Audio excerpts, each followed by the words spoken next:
સુરતમાં મેટ્રો કામગીરી દરમિયાન મોટી દુર્ઘટના સર્જાઈ. કાદરશાની નાળ પાસે પિલર પાસેના સળિયા પડતા 2 લોકો ગંભીર ઘાયલ થયા છે.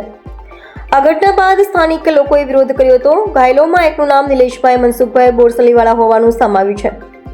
નિલેશ મેટ્રો પ્રોજેક્ટમાં માર્શલ તરીકે કાર્યરત હોવાનું જાણવા મળ્યું છે. આ ઘટના બાદ મેટ્રો પ્રોજેક્ટની સલામતી અને સુરક્ષા પર સવાલ ઉઠાવવામાં આવ્યા છે.